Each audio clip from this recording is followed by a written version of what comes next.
Part 1. Mason Scott opened his eyes and stared at the sky. There was that strange shade of yellow that sometimes happens when there's extra pollution in the air or a thunderstorm in a dusty area. He blinked a few times and realized he was looking at the sky because he was laying on the ground. The hard, paved ground. Checking his surroundings, he sat up. Water was pooling in potholes and near drains in the road he was positioned on. He couldn't remember how he got here. Must have been a hell of a party. Yet, he didn't have a hangover. Mason also didn't have a clue where the hell he was. He grew up in a small town. He'd lived there his entire life. This was not his home. Looking up the side of a building, Mason noticed he couldn't read the sign for the business.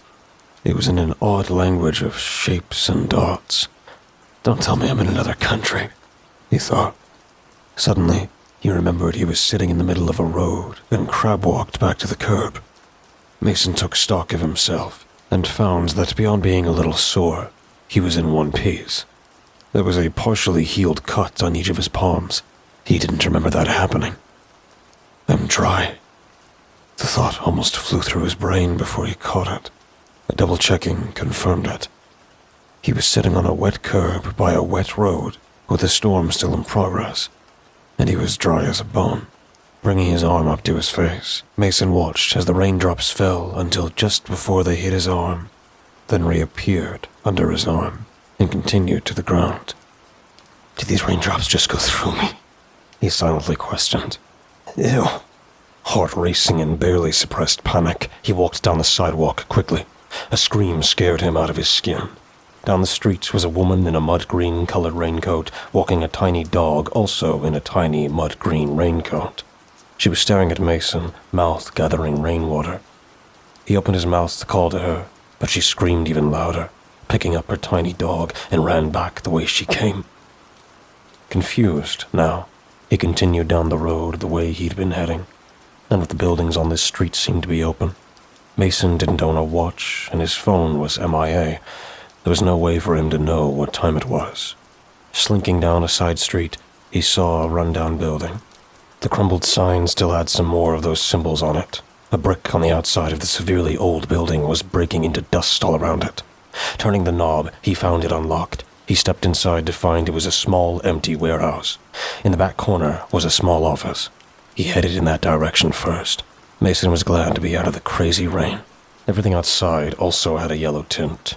He rubbed his eyes to see if that would help, but again, it was all slick yellow.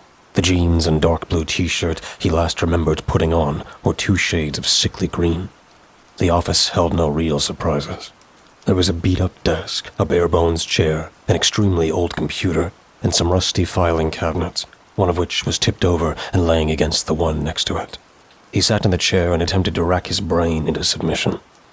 The last thing he remembered was a vague visual. It was nighttime. There were some trees and a fire. Maybe he was camping. Mason was pretty sure it wasn't a party. There were opaque black shapes around the fire. Not one had a face, so he couldn't tell if he knew them. As much as he tried, he could not remember any more than that. He didn't even know how he got to the campsite in the first place. There was a distribution map, torn but still partially stuck to the wall. It didn't matter. He couldn't read it. It was all in that same language. Mason couldn't even tell the location from this map. Whatever this warehouse used to hold, it was not a national product. Sighing, he sat back in the chair, unsure of what to do next. Lost in thought, Mason refocused to see he was staring at the computer screen. It was off, of course, but he could see his reflection on the screen. The image of a cartoon thermometer rising and breaking went through his mind as he took in the scene and started laughing uncontrollably. It soon turned into crying, and Mason dropped his head to the desk. What he saw on the screen was not him. He had thick, wavy brown hair and brown eyes. The person looking back at him was bald. His eyes were definitely not brown, but the screen and the yellow tint made it impossible for him to tell what color they were. Very light was the closest he could come. Worst of all, surrounded by lips the same shade as his skin, was the mouthful of sharp teeth Mason saw when he started hysterically laughing. I have to be hallucinating, he thought. Whatever happened to him last night did this to him. Maybe he drank too much, even though he didn't remember having a single drink. The screaming woman came to mind, and he nearly lost it again. She had to have seen what Mason saw now. That meant he wasn't hallucinating. He took several deep breaths and held each to calm down. Once he was as close as he was going to get, Mason looked through the desk in hopes of finding something he could use. A weapon, a lead to this craziness, anything. All he found was a bunch of random office supplies and paperwork. When he came upon a stub of a pencil, he grabbed the paperwork and went through it.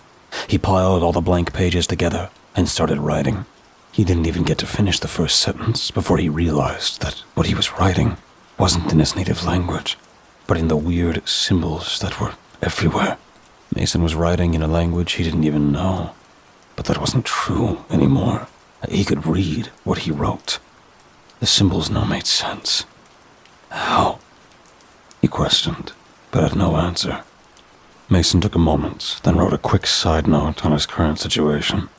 Getting up to leave, he made sure to place the papers in plain view of the desk, just in case.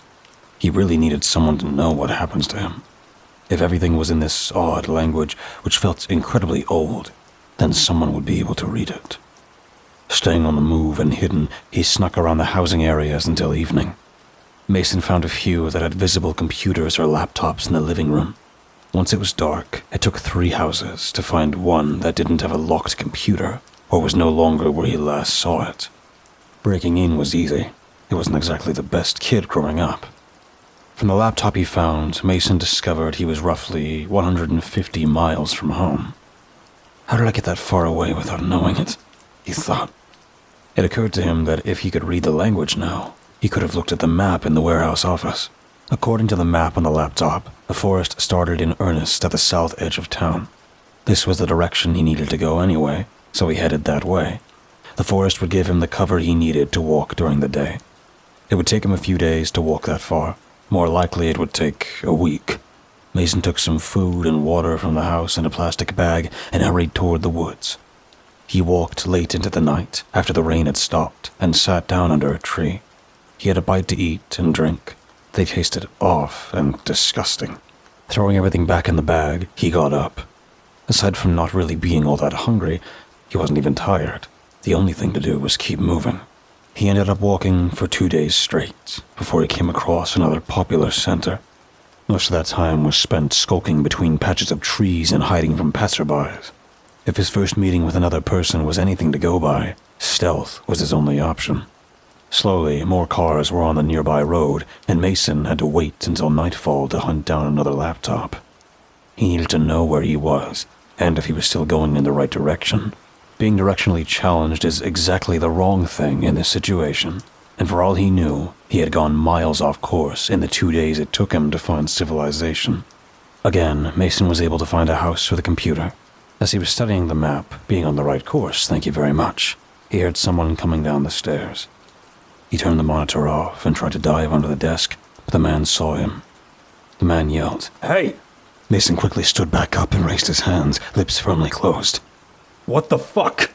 the confused man said upon looking at him. He tilted his head toward the floor in an effort to hide his teeth. "I know it looks bad, but I was only trying to find out where I was," Mason told him. "I can leave right now, and nothing needs to happen."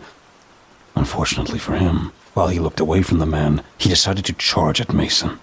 Not being a fighter, he just held his hands in front of him to hopefully slow the guy down. He grabbed Mason around the waist and put both hands on the man's face to push him away.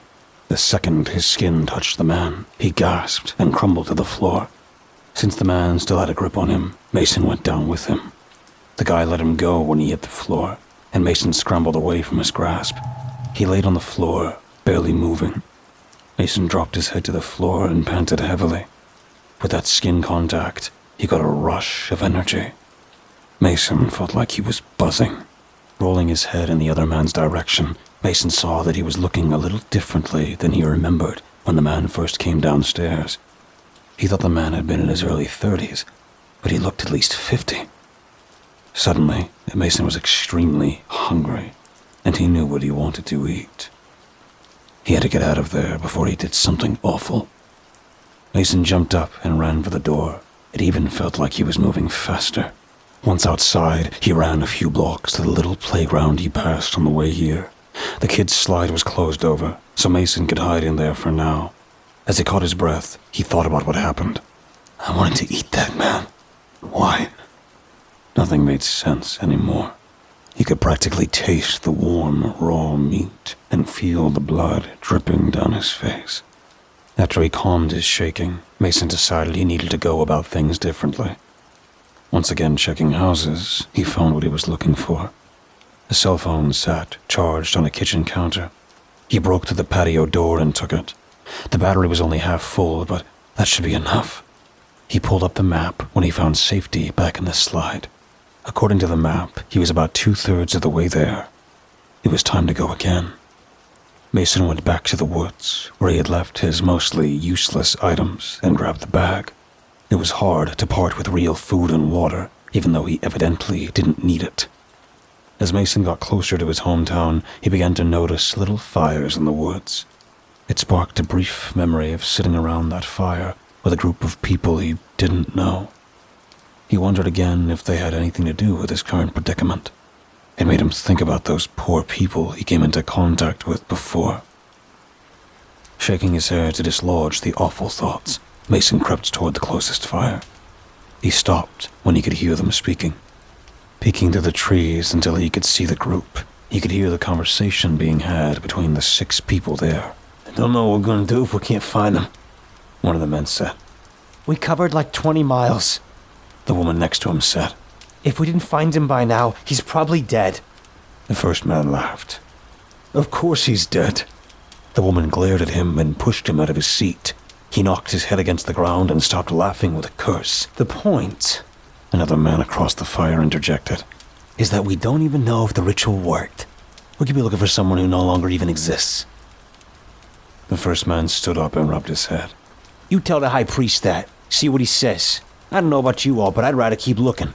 The voices sounded vaguely familiar to him. Mason searched his memories, trying to concentrate on the campfire one from before. It seems to line up. Did they mean they were talking about him? They couldn't be, though. He's not dead. He poked himself in the arm, and he poked at the tree he was hiding behind. All solid. Mason was content for 2 whole seconds that they weren't talking about him, until he realized they meant they were talking about someone else. Someone they had likely killed. A loud, shrill voice sounded out somewhere past the group of trees. He's here! Everyone stood at once and looked around. Mason's heart nearly erupted from his chest. Several people started screaming. He didn't know what that meant. People were getting out weapons, though, so he had to get away. When Mason turned to run, someone wrapped a rope around his neck and yanked him to the ground. He was dragged painfully into the camp. The group of people stood around him. They seemed to be afraid. His vision turned orange, and everyone gasped. Suddenly, he was surrounded by dead bodies. Parts were scattered everywhere. He was covered in blood, and Mason's head felt like it exploded, and everything went black. Part 2. Reholstering her weapon, Elizabeth Benson crouched down several trees behind the one she had sheltered behind when she killed the monster. She waited until she spotted her own group of the Samaya Marapu Simrit passing by her, then stepped in line behind them. She had watched as the monster's eyes flashed a deep red, and it turned to the man who had it roped. It tore off his arm with a growl that shook the trees, then bit into his neck, pulling out a huge chunk and swallowing it. The man bled out in seconds. Everyone seemed to stand around in shock while the beast ripped every last one of them apart and started eating them. All Elizabeth had planned to do was check in on Group F and insist she saw so much gore she nearly threw up. She knew she had to do what she did, for the safety of the rest of the cult. She also knew the high priest would be pissed at her for doing it, so she pretended she didn't. When everyone had gathered around the campfire of Group F and finished being sick, they started discussing what could possibly have happened. If everyone here was dead, one of them had to have killed it before they died. That sounded great to Elizabeth. The high priest, who had never given his name to anyone, started screaming at everyone around. How could you let this happen? We needed him. Group D, Group K, and Group Q. Clean up this mess, he said disgustedly. And find out where he came from, he shouted as he stomped off. Some of the groups followed him. Her group, Group N, was one of them. What will we do, High Priest? John Sutter, leader of her group, asked. We will have to try again, the High Priest grumbled. Elizabeth spoke up. Are we sure that's a good idea, considering what just happened? We lost the whole group. The High Priest turned mid-stride and stared daggers at her. Your group needs to search the woods to see if he left anything behind. He turned back and strode toward his tent without another word. The 6 group members, as all the groups had 6 members, scattered into the forest around Group F's campsite, looking for anything that didn't belong. Elizabeth didn't think any of this was a good idea. She knew this would just happen again. Maybe now was the time to get out. Sean Jones shouted from across the campsite. I found a bag! The group members ran over to him. They all peered inside. To Elizabeth's dismay, there was a phone in the bag. Max Newell grabbed it and ran off toward the High Priest's tent. Shannon Guerin, her closest friend, took the bag and rifled through it. Just some food that's going bad and a couple boxes of unopened water. Do they not eat or drink? John asked. Elizabeth looked back toward the carnage that was Group F. I think we can assume they do. John's face turned pink. She thought he might yell at her, but he just turned away from them and threw up. She knew the feeling. After killing the monster, she had thrown up twice. Once for the gore, and once for the kill. When he was done, he wiped his mouth on his sleeve and said, We need to keep looking in case there's something else. We can't miss anything. The group continued to look for another 30 minutes, but found nothing. But then, Max had come back with a twinkle in his eye. The High Priest knows someone who can get into the phone and find out where he's been. This was not what Elizabeth wanted to hear. Is that actually possible? Cell towers, John called from where he was finishing up his search. Of course, Elizabeth thought. Her hopes dashed. Not only that, Max continued, but he's chosen us as one of the groups to go hunt down another participant. Unable to help herself, Elizabeth gasped. They all looked at her. What? Max said. It's because of you that we have this honor. She didn't know what to say to that. He's mad at you? Shannon practically cackled. Good job. Elizabeth narrowed her eyes at Shannon. Shannon just laughed. I'm teasing, of course. What are we, 12? Elizabeth thought. That's enough, John said. We'll meet in the morning to discuss our next steps. Larry's diner for breakfast. He walked away without another word. Elizabeth internally panicked as the group dispersed. She needed to get to her hotel room now. Once there, she pulled out a burner phone she had purchased for a single person. She dialed the number and waited impatiently for the line to pick up. What have you got for me? The man codenamed Juniper said without preamble. Elizabeth explained what happened. We need to do something. Juniper was quiet for a moment, then responded. We need you to find a new participant.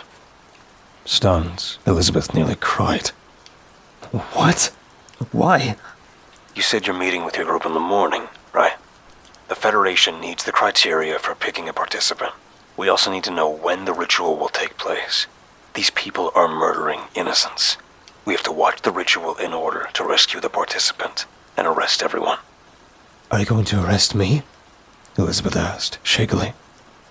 Juniper was quiet again. We have to, but you will not be charged with anything. If we don't, your fellow cultists will know it's you who turned them in. That didn't sit right with Elizabeth, but she agreed. They hung up after promising to get in touch after the morning meeting. Elizabeth sat down next to Shannon in the booth at Larry's diner. This was their usual meeting spot. They were waiting for Max so they could get started. Elizabeth ordered her usual breakfast, biscuits and gravy and a coffee. Do you want to hit the mall after this? Shannon asked her. I can meet you there an hour after, Elizabeth replied, trying not to choke on her coffee. I have to change clothes. She looked down at her sweatpants and t-shirt. Shannon nodded. Max finally showed up, and after glowering at him, John passed out a sheet of paper to each person. It had a list on it of the criteria for choosing a participant. The person must be single, live alone, be strong of heart but weak of will, and preferably early 20s, before the brain fully formed. Does anyone have any questions? John asked. Where are we doing this search? Todd Krieger, the last member of our group, asked. Here in town. Elizabeth gasped. But we just took someone. Shouldn't we go somewhere else? This is the town we were given by the High Priest, John said, eyeing Elizabeth. Was all she could think to respond. Elizabeth began to wonder if any of this was a setup over her perceived disobedience. There was no way they wouldn't be caught if the person they chose was picked. She was desperate to get back to her burner phone and hoped this would change her plan. The last thing she wanted was to risk getting arrested. She trusted no one. If there's no more questions, our meeting is concluded. John got up without finishing his breakfast and left. Elizabeth stood once she had tried as hard as she could to finish eating, as though nothing were wrong. See you in an hour, Shannon called as she walked out the door. Damn, Elizabeth forgot about that. She just waved in response and disappeared outside. She waited until she was in the hotel parking lot to have a mini panic attack. Then she practically ran to her room. Again, she called Juniper. She relayed the information she had received. The only thing he had to say was to ask for clarification on the strong hearts but weak-willed issue. Elizabeth had to admit she didn't understand it either. And I need you to record it, he added. Elizabeth paled. She was not ready for this. Oh, okay, Juniper sighed. It won't be as hard as you think. And as you said, you don't understand it either. So you'll be perfectly natural. Am I asking John or the High Priest? Hopefully both, he replied. But it doesn't matter which one you ask. The High Priest is the one who gave the list to the groups. If you happen to get that on record, that would be a bonus. Oh, God. Elizabeth breathed. You'll do fine. Don't worry. Elizabeth pulled into the mall parking lot.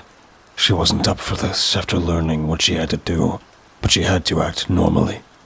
Taking a few deep breaths to calm herself down, she got out of the car. Shannon was in front of the entrance they always used, waiting for her. The next day, Elizabeth called John and began recording the call. Hey, John, I have some questions I didn't think of until now. What do you need? He asked, curious. The High Priest gave you the papers you handed out to us, right? There was a brief pause. Yes? Why? Well, I was wondering if he happened to tell you what strong of heart but weak of will meant? She asked, grateful he answered the question. It basically means someone who cares too much, John replies. And yes, I asked too. Elizabeth could almost hear a chuckle in his voice. I guess that makes sense, Elizabeth thought. Okay, thanks, John. That's all I wanted. She practically chirped. We're meeting tonight at Todd's house to go over our strategy. I was actually about to call you when you called me. I'll be there, she replied. Elizabeth hung up after saying goodbye and fell back on her hotel bed. She wished she could just text Juniper that she got what he wanted, but he was very strict about not texting. He said it was for her safety, but she wasn't quite sure she believed that. She lay there for an hour, just staring at the ceiling. Elizabeth found herself thinking about the monster and how he ripped all those people apart like they were made of paper and ate them. She shivered and sat up. It was time to call Juniper. You did very well, he said when she explained she got both pieces of information that he had asked for. Now, you want to make sure your group finds someone. Wouldn't any group do? Elizabeth asked. Do you want the High Priest to have more cause to be mad at you? Elizabeth thought for a moment. I guess not, she replied dejectedly. Good luck, Juniper said, then hung up. Sighing, Elizabeth said to the ended call, Bye. That evening, she made her way to Todd's house to discuss the strategy. Elizabeth had joined Samaya Marapu Simrit when she was 18, and a friend of hers had mentioned that the cult was back. Her father had been a member once, before he died. In the 10 years she'd been a part of the cult, her group had never been picked for a mission. The reason she joined was simple. She liked the idea that there could be magic in this world, and Simrit was purported to be a witch. Elizabeth wasn't sure she believed that entirely, but she really wanted to.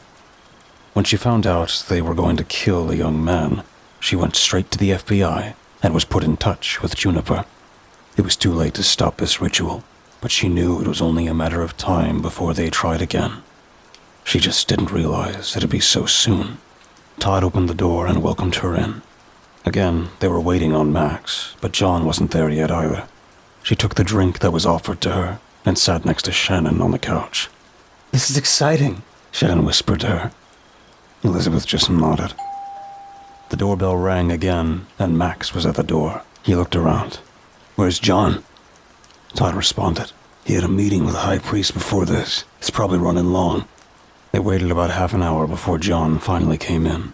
Max tried to glare at him, but John just glared back. He dropped some papers on the coffee table and dropped into a chair. He told everyone to take one. He looked tired. Elizabeth took a sheet of paper and looked over it. It was a list of 20 names. She looked up at John. "What's this?" John rubbed his face and sighed. "It's the place we start. We have to research each of these people and see if they fit the profile. We only got this because we already looked here once, and these are some of the people not researched last time. It's a lucky thing, because the first group had to find all this information without help." Elizabeth looked at Shannon. She looked almost panicked. I thought she was excited, Elizabeth thought, almost laughing. She felt how Shannon looked. "We'll split up into 3 groups of 2. Max and Sean will take the first 6 names. Elizabeth and Shannon will take the next 6. Todd and I will take the last 7. Elizabeth nodded. Shannon pulled on her arm. Now she looked excited again. "We get to work together," she exclaimed. Elizabeth attempted a smile and nodded. "High Priest has asked us to get as much information on these people as we can. If none of them fit the bill, we'll have to start from scratch. These were the last 20 people the group researched before High Priest decided on Mason, who was in the previous batch of names. Just go through each name you've been given one at a time. All we have is what is on the sheets. We need to verify that information and find them. You will get a notebook and make sure each person is thoroughly researched." "I have a question," Elizabeth said. "Of course you do," said Max with a snort. Elizabeth glared at him and continued. "John, is it really necessary to kill the person we pick? Have we tried not doing that?" John stared at her for a long moment. "It's a key part of the ritual, so, yes, it's necessary." Elizabeth sighed. They broke the meeting, and Elizabeth was stopped at the door by Shannon. "Where should we start?" "The library," Elizabeth said without hesitation. "We can see if there are any newspaper articles with those people's faces in them." "Oh, that's a great idea," Shannon exclaimed. "Tomorrow morning?" Shannon nodded. "I'll be there." The women met at the library and scouted out their people. They only found 2 of the 6, so they started with those 2. All of them had addresses, but they had not had pictures taken of them, so that's where Elizabeth and Shannon started. Elizabeth wrote in the notebook while Shannon took the picture of the first 2. They watched each one for a day, noting down their schedule. One was struck out when the women watched him take the change from the donation jar at the gas station when no one was looking. They were already down to 5. The second one was more promising. According to the research, he was 17. Turned out he was a straight-A student, too. Elizabeth wanted to strike him off the list because he might be too smart, but Shannon said, "We should leave that up to John." For the other 4, they had to get a little creative. 3 had families, so if they had kids, there was no way for them to know if it was a parent or child. The last one was a couple, but the name was Terry Spencer, so they still didn't know which one it was. Shannon thought disguises would be best. She was a makeup artist, which was why she had been put in the group. They all needed various talents. Elizabeth's was research, and she was a marksman with a rifle. Her father had insisted she take lessons. Now she knew why. When they went to the house of James Norlock, they had to wait 3 days for the little boy to be out playing alone in the front yard. Shannon went up to him in her old lady disguise and asked him if he was James. The little boy shook his head. and said that was his daddy. She told him she thought he must be at work then, and she'd come back another time. Elizabeth thought that was a job well done. The kid might tell his dad someone was asking about him, if he remembered it, but she doubted it. Kids were like that. Once they got pictures of everyone and followed them for a day, they went back to John with their information on the ones they had to eliminate. He asked for what they had on the ones they were still working on, and John eliminated one because he smoked. Terry Spencer, as it turned out, was the female of the couple, and she'd been yelling at her boyfriend in the apartment when they drove up to check her out. The argument was over a dish in the sink, and she was getting overly hostile about it. This was apparently an argument that continued from the night before. Elizabeth considered the guy, but when he slapped her across the face, she wrote it down in her notebook to be thorough. She wrote down each person's interactions with their families, friends, or service people on the day the women followed them. So now they had 3 candidates left. The woman gathered as much info on them as they could and reported back to John. "Keep watching them until everyone's done. We need to be absolutely sure." So that's what they did. Finally, a month later, the meeting was called. Elizabeth and Shannon still had their 3 candidates. The 17-year-old was not among them. Each group told the others about their own candidates. Max and Sean only had 1 left. John and Todd had 4. Once they had eliminated someone from sticking gum under another person's car, they had 7 total candidates to hand over to High Priest. It took another month for everyone else to report back in. High Priest took the information and left them for a few weeks. When he came back, he had a participant picked. She was not from Elizabeth's group. Her name was Joanna Knight, and she was a sweet 30-something with 2 young kids. Single mother, too. Elizabeth was not happy. She told Juniper so when she gave him the news. "We will make sure she's safe," he said. She couldn't help but be dubious about that.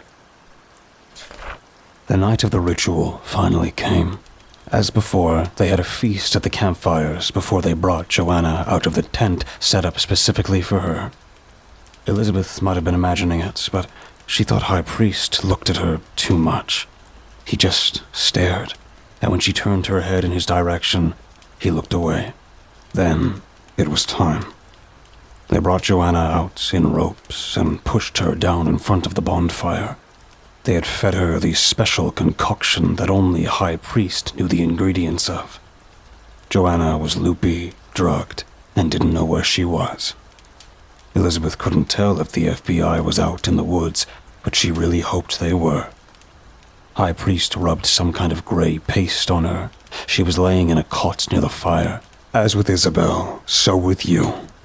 He finished his speech, just like the last time. He took out his special knife and sliced both of her palms.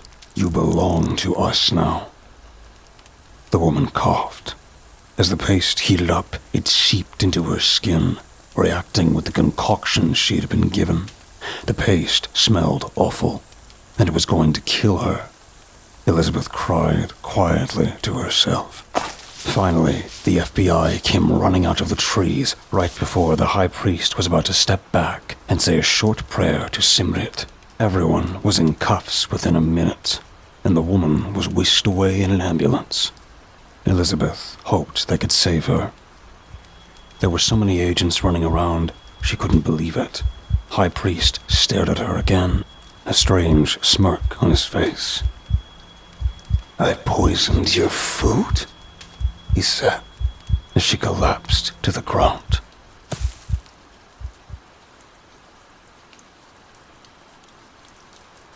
Part 3. In a time before names, the 12-year-old boy lived in a tiny village of no more than 20 people. His mother had died in childbirth, and his father had disappeared. The whole village were his parents. They took turns feeding and sheltering him. Each person in the home he would stay in would work on teaching him about their trades, and he learned how everything in the village worked. There was an old man who would come by frequently to check on the village and trade medicine with the village healer. The boy was out playing alone in the woods when he saw the old man had come early. He was about to go tell the village when the man stopped him. "Boy, come here." The boy turned around. The man was no longer old. In fact, he very much looked like the boy himself. He stood, gaping at the man, who beckoned him over. They sat together on the ground. "Who are you?" the boy asked. "You know who I am." The man had a soft, soothing voice. "I'm your father." "I don't understand. You were the old man this whole time? How?" "Yes, I had to come back in disguise to check on you because I couldn't stay." The boy grew angry. "You left me here," he accused. Father nodded, unfazed by the boy's outburst. "I had work to do, and there were things you needed to know here." "What did I need to know?" the boy asked. "How the village worked, all the parts that make it whole. This could only be taught by the people in this village. That's why I chose your mother." Father gestured toward the village. "It's a special place." He almost seemed sad. "You've been gone for 12 years. "I know. My mission was very important. But now it's near the time to pass that mission to you." Father smiled at the boy. The boy looked skeptical. "What mission?" Father shook his head. "There are things you must know first. I am the creator of Alaythia." "What's Alaythia?" the boy asked. "It's the ground you walk on. It's the trees in this forest. It is everything you see and everything beyond your eyes." "You made this ground?" The boy didn't believe him. Father smiled. "Yes, I made everything." The voice came from inside his head. Gasping, the boy tried to crab walk away from him, but found he couldn't move. "Calm yourself, child." The boy felt the warm sensation of calm wash over him. Before he could ask his next question, how was he doing this? Father answered, "I am the creator. I can do anything. You were born for this purpose, to carry the burden of this mission." Again, before he could ask, "Burden?" Father answered him, "The mission will take an eternity to complete." The boy was able to shake his head. He could move again. "Stop that!" "Very well," Father said out loud. Sighing, the boy asked, "What's an eternity?" Father replied, "To you, it is a very long time." "Oh," was all the boy said. "Will you come with me?" The boy blinked. "I have a choice?" "Of course you do. You're human and have free will." Father smiled. The boy didn't bother to answer what that meant. "What happens if I say no?" Father looked at him for a moment, as if he hadn't expected the boy to refuse. "You will live out your life in this village, and die as all humans do." The boy frowned. "If I say yes?" "You will come with me. Your training will begin, and you will not die, because you will no longer be human." "What is that word you keep using? Human?" Father stood. The boy stood as well. "Humans are everyone who lives here." "In the village?" "Yes, and beyond your eyes." There was a long pause while the boy thought it over. He knew about death, of course. The old people in the village talked about it a lot, and he had seen some die. He didn't know what this mission was yet, but he did know he didn't want to die. "I will go with you," he finally said. The boy blinked, and when he opened his eyes, they were in a long hallway with doors along both sides that went farther than he could see. What is this place? Where you will do part of your work. You will see. How did you make this? The boy asked. He had so many questions. He blinked, and the hallway was gone. All that was left was a nothingness that hurt his eyes. He closed them. Son. He opened his eyes to see the hallway was back. The hallway is for your benefit, because you cannot see the actual realm we are in. You never will be able to see it, since you will always be part human. That is part of your mission. In your current state, you cannot perform the mission. So I will have to change you. Bringing you here will help make that easier for both of us. Change me? The boy gasped. Father held up his hand. Don't worry. It won't be anything you will see. It's not possible to explain it further than that in terms you can understand. The boy spent the next 6 years training. He learned combat. He learned different ways of speaking. He did not realize there were so many different ways to say things. The boy found he could learn quickly and was very good at it. Father told him that he would learn more ways to say things later. He also told the boy he had begun changing him from the moment he arrived, and every day he felt a little different. But he didn't know how to describe it, even with all those ways to say things. One day, Father came to him after one of his frequent times away, as he had to continue the mission until the boy, now a man, was ready. He still didn't know what the mission was. After staring at him for a long time, Father nodded and said, "You ready for your first trial?" The man didn't understand. He hadn't been taught anything else, just how to fight and say things.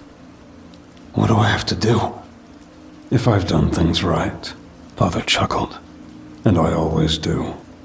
You will know without having to be told. Confused, the man said. Okay. Father pointed, and the man gasped to find a man sitting in the corner. He had no hair, no eyes, and no mouth. It's a basic human life form. No brain functions other than what is necessary to keep him alive.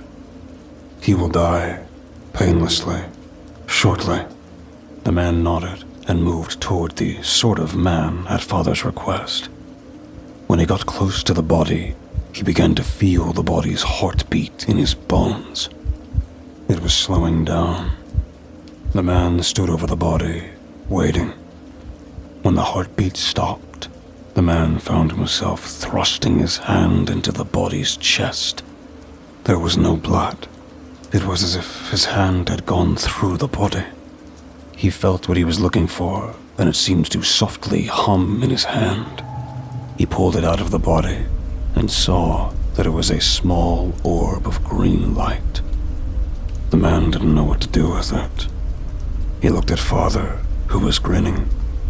The man came back to him, and Father took the glowing green ball. It disappeared after touching Father's hand. You did well. Perfectly. The man grinned back. He had no idea what he had just done, but having done it successfully, it didn't really matter to him. You're ready for the next test. How many are there? The man asked. Father laughed. Only 3, my son. You are almost ready to take over. As when he came to this hallway of doors, the man blinked, and he was in a village. Father was standing next to him. They walked into the village, and no one paid them any attention. They can't see you anymore. You are just enough human to be here, but not enough to be seen. The man didn't know how he felt about that. Father strolled right through what seems to be a random door in the village. The man followed. Inside the hut was a very sick-looking man. As soon as his eyes were on the sick man, he could feel the heartbeat. It was much different, but still like the body from the first test. He stood over the man as he had with the body. When the heartbeat stopped, he thrust his hand into the man's chest and again felt a hum vibrate up his arm as his fingers wrapped around the orb. This orb hummed much stronger than the previous one. It also had some weight to it, which the first one didn't have. When he pulled it out, he was nearly blinded by the white light of the orb in his hand. Suddenly, the light grew dim enough for him to open his eyes. "Is that better?" Father asked. The man nodded. "Why is this one different?" "Because this isn't just a body. It's a human who has had a long life." This time, the man knew what to do, and it wasn't to give the orb to his father. Without thinking, he disappeared and reappeared in the hallway. Father was already there. When the man looked, Father nodded encouragingly to him. The man took the orb straight to the door that had the exact hum of the orb. He opened the door, something he'd never done before, and opened his hand inside it. The orb floated away and disappeared into the room. All the boy could see was whiteness. He closed the door. "You passed the second test," Father said. "Are you ready for the third?" The man nodded. "I am ready." And he knew he was. This time, when they went back, it was to a different village. Father stood back and let the man take the lead. He stood in the middle of the village. He felt the heartbeat he was looking for to the west, so he headed in that direction. He stopped at the door. Suddenly, he was afraid, but he didn't know why. "You will be fine," Father said, and pushed him gently through the door. Once through, he turned around to see Father had come in behind him. The heartbeat was slowing down. He turned toward the man sitting in a chair in the corner. He had a basket of leaves next to the chair, and leaf bits down his rough-looking shirt. He stood over the man. The heartbeat stopped, and he pulled out the orb. It was very different from the other two. It was black and glowed a dark purple. He didn't like the hum of this one, and wanted to be rid of it as soon as he could. He appeared in the hallway again and practically ran for the correct door. Opening it, he saw nothing but red and shoved the orb into the room, let it go, and slammed the door shut. When he turned to Father, horrified, he saw that Father was smiling at him. He had passed the third test. This man was addicted to the leaves you saw. He did bad things to get more. Behind his door is an unpleasant place of his own making. That is the difference. The first man was not a man, so his orb was green. Call it a default setting. The second man was a good man who did much for his community. He left when he became sick, so he would not get the others sick. Someone found him and brought him to their village. The man didn't know that his sickness was not contagious. Behind his door was a good place. The man understood a lot more after 6 years of lessons and asked no questions. "This is what I have been doing when I've been gone. This is what I need you to do, so that I may do the other things that I need to attend to. Now that you have passed all the tests, I will give you a name. You are Irapu." The man knew the word. "Death. You are the farrier of the dead to their eternal home, my son." For centuries, Irapu took the orbs to their final resting place. He never aged, he was never seen, and he actually enjoyed the work. You could now tell, before he appeared in a village, what kind of orb he would be taking and where it was. He had tried experimenting, but found that he could not open any door without an orb, and only the door the orb belonged to when he did have one. The day things changed, he was summoned to a village called Gilne. Simrit brewed a special tea. She was the village healer of Gilnay. A woman of the village had brought her daughter in because she was very sick. She had been sick most of her life, but this time was different. Isabel was wheezing and gasping for air. She lay in the sick bed Simrit used for healing the villagers. It was linen-wrapped straw, which she burned after every patient and made a new one. As she waited for it to cool a bit, she sat at her table and wrote in her book, where she kept all the information on each patient, their symptoms, and the way she had tried to cure the sickness. When the tea was done cooling to her satisfaction, she walked to the girl and bent over her head. She was no longer wheezing and gasping, but sleeping. Her breath was shallow. Checking her tea for the first time, she didn't know Irapu was next to her, near the torso. He waited for the heartbeat to stop, then thrust his hand into Isabel's chest. The tea Irapu had thought was for the woman was then poured down the girl's mouth. He frowned. Something had changed. The orb would not come out of the girl's chest. She was certainly dead, but Irapu couldn't remove his hand or let go of the orb. He felt a pull and was suddenly yanked inside the girl's body by the orb. It was more painful than anything he had ever felt. Then he was gone. Isabel opened her eyes. She blinked and looked around. Simrit hovered over her, waiting. The girl sat up. She was not wheezing, coughing, or gasping as she had been. She seemed perfectly fine. "Where am I?" she asked. Simrit stood back. "I am the healer, Simrit. Do you remember me?" Isabel nodded. "I think so." "You have been very sick," Simrit continued. "It appears I have given you the cure to your illness." She smiled gently at the girl.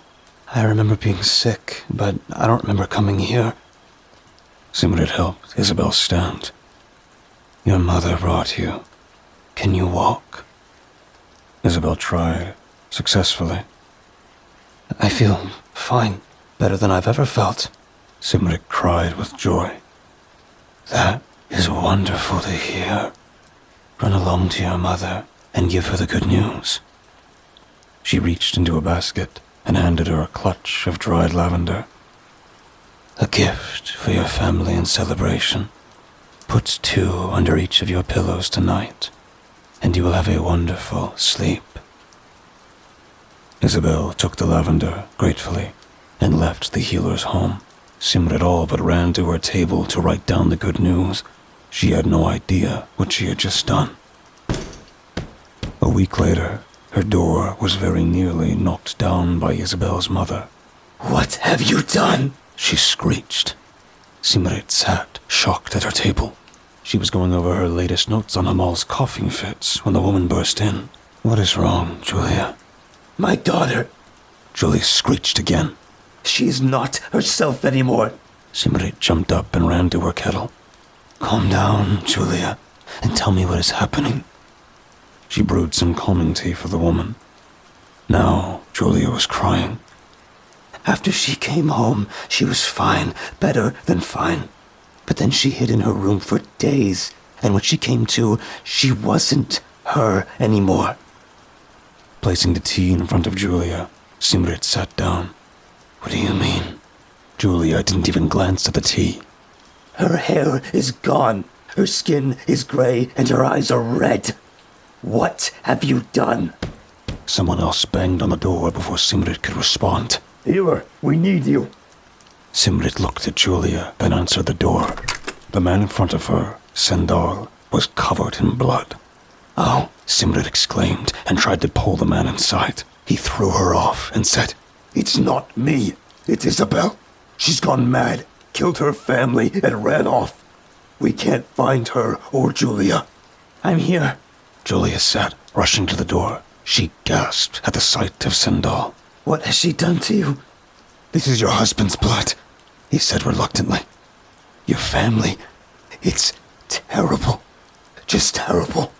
Julia and Simrit looked at each other and both rushed out of the house together toward Julia's home.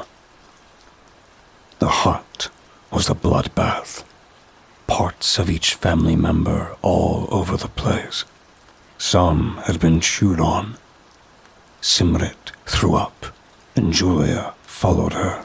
Wiping her mouth, Simrit asked, "Where did she go?" "Off to the south, into the woods," Sendal responded.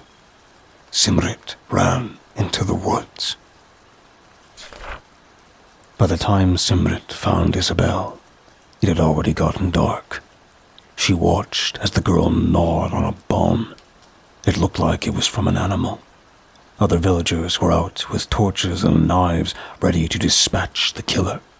Simrit didn't believe it could be done. She was proven right moments later when Isabel, in her now gray-skinned and red-eyed element, heard one of the men come closer. Isabel turned toward the sound and stood. The man came into view, knife drawn. "Isabel, it's time to go home now." Isabel smiled, and Simrit saw jagged teeth. She had to cover her mouth to quiet her gasp. How could the tea she made have done this? It wasn't the first time she'd used that tea. She didn't understand what was going on. To her horror, Isabel went to the man, looking as unthreatening as possible. When she was close enough, she grabbed the man's arm. She was so strong the man couldn't pull free. Simrit watched as the man aged before her eyes. When he died, Isabel thrust her hand into his chest and twisted. The sound of a wet pop was heard, but when she pulled her hand out, there was nothing, not even blood. Simrit looked back at the man, only to find he was gone. Another man heard the pop and came toward them. Isabel was standing in the unlit woods, all alone. He came toward her, and she smiled, this time without showing her teeth. Suddenly, the man grabbed at his neck as though someone were strangling him. He withered away, just like the other man. After another wet pop, the man disappeared.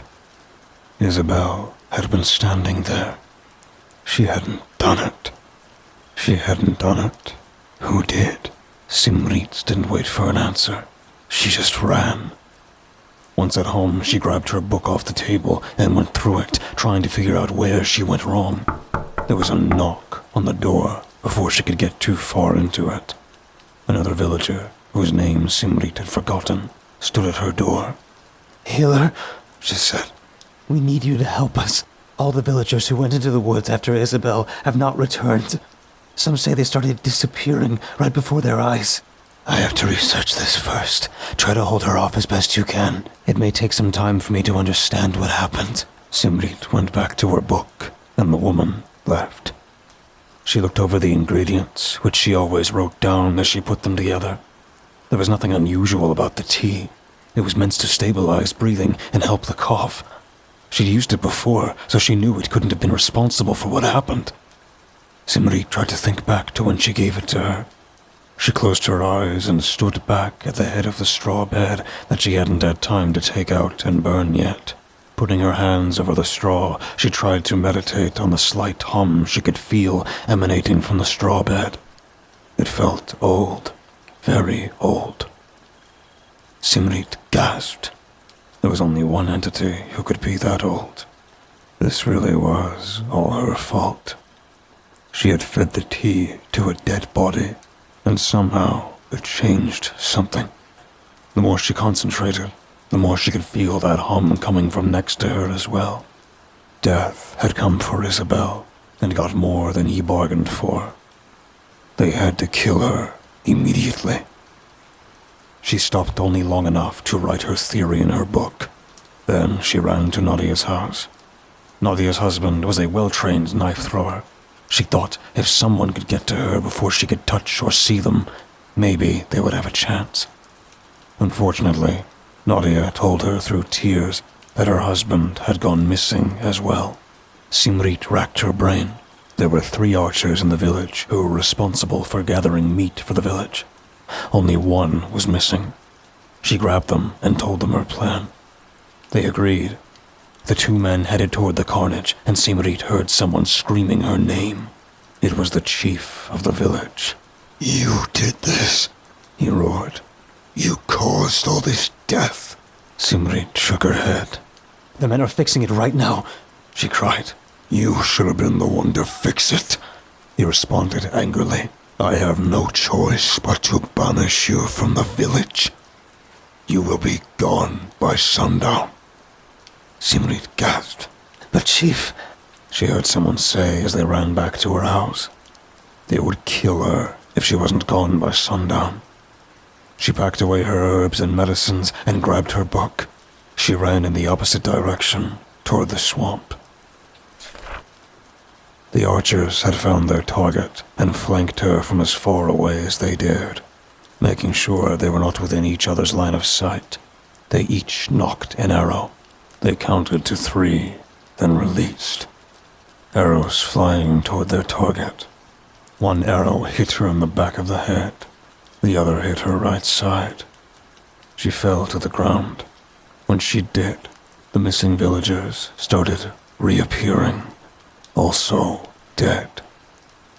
They looked just like her, gray skin and no hair. None of the missing villagers survived. Irapu woke in a forest. He didn't know what had happened to him, but he knew something had.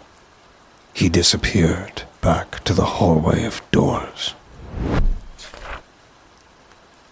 Many years later, a group of explorers came across Simrit's simple hut in the swamp. She'd been dead for a few years now, but the explorers found what they were looking for. Simrit's book. Nadar looked at his companions and held up the book.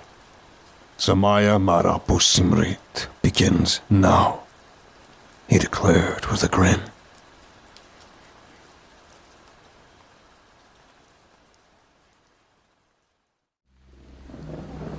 Thank you for listening and delving with me into the dark together. Please remember to leave a thumbs up and subscribe if you feel so inclined. The more engagement this video gets, the more YouTube will push my content to others. Thus, the following will grow. All stories read in this channel will be available on Spotify, iTunes, and just about everywhere else. Links in the description. Thank you for listening and feeding the cause.